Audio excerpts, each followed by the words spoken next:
Shalom saudaraku yang saya kasihi dalam Tuhan.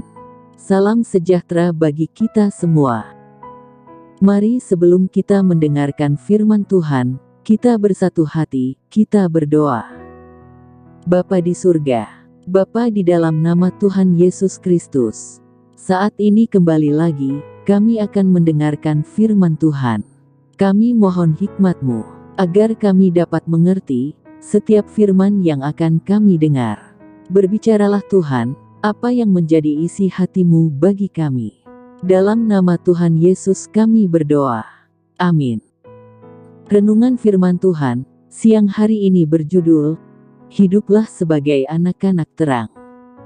Ayat firman Tuhan terambil dalam Efesus 5, ayat 8. Memang dahulu kamu adalah kegelapan, tetapi sekarang kamu adalah terang di dalam Tuhan. Sebab itu, hiduplah sebagai anak-anak terang. Saudaraku yang saya kasihi, seorang pengikut Kristus sejati adalah orang yang mampu bersikap tegas dan tak mengenal kata kompromi terhadap segala bentuk dosa. Betapa banyak orang Kristen, sekalipun tampak aktif dalam kegiatan-kegiatan kerohanian atau aktif dalam pelayanan, masih belum sepenuhnya meninggalkan dosa. Mereka masih melakukan dosa, meski secara sembunyi-sembunyi. Bahkan, ketika melihat perbuatan-perbuatan kegelapan di depan mata, mereka tetap bungkam, pura-pura tidak melihat. Kita, sebagai orang-orang yang telah diselamatkan dan disucikan oleh darah Kristus, janganlah menahan diri bila di depan mata kita melihat ada orang-orang yang melakukan perbuatan yang menyimpang dari firman Tuhan.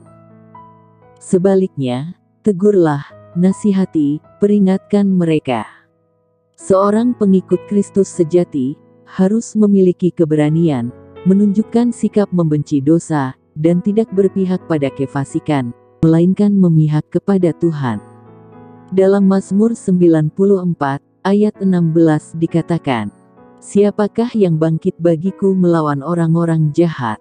Siapakah yang tampil bagiku melawan orang-orang yang melakukan kejahatan?" Jadi, tanda bahwa orang memihak kepada Tuhan adalah orang tersebut akan menjauhkan diri dan tidak memiliki hubungan dengan perbuatan-perbuatan kegelapan. Efesus 5 ayat 7 mengatakan, "Janganlah kamu berkawan dengan mereka, sebab pergaulan yang buruk merusakkan kebiasaan yang baik." 1 Korintus 15, ayat 33. Amsal 13, ayat 20 juga mengatakan, "Siapa bergaul dengan orang bijak, menjadi bijak. Tetapi siapa berteman dengan orang bebal, menjadi malang." Dan dalam Efesus 5, ayat 11-12 dikatakan, "Janganlah turut mengambil bagian dalam perbuatan-perbuatan kegelapan yang tidak berbuahkan apa-apa, tetapi sebaliknya, telanjangilah perbuatan-perbuatan itu, sebab menyebutkan saja pun, apa yang dibuat oleh mereka di tempat-tempat yang tersembunyi, telah memalukan.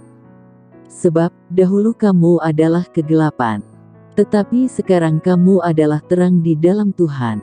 Sebab itu hiduplah sebagai anak-anak terang. Karena terang hanya berbuahkan kebaikan, dan keadilan, dan kebenaran." Efesus 5, ayat 8-9. Jadi saudaraku yang saya kasihi dalam Tuhan, adakah buah-buah kebaikan, keadilan, kebenaran, yang dihasilkan dari hidup saudara? Kita sebagai orang percaya, memiliki tanggung jawab untuk menelanjangi perbuatan-perbuatan kegelapan, dengan menjalani hidup yang berlawanan dengan cara hidup dunia. Amin. Mari kita berdoa. Bapa di surga, terima kasih untuk firman-Mu. Kami mau hidup sebagai anak-anak terang. Tolong kami Tuhan, agar dalam hidup kami ini, kami dapat menjadi bijak dalam kami bergaul, dan bijak dalam segala hal yang kami lakukan. Biarlah hidup kami ini dapat menjadi saksi bagi semua orang. Roh Kudus, tuntunlah kami untuk senantiasa hidup menyenangkan hati Tuhan. Dalam nama Tuhan Yesus kami berdoa. Amin. Tuhan Yesus memberkati.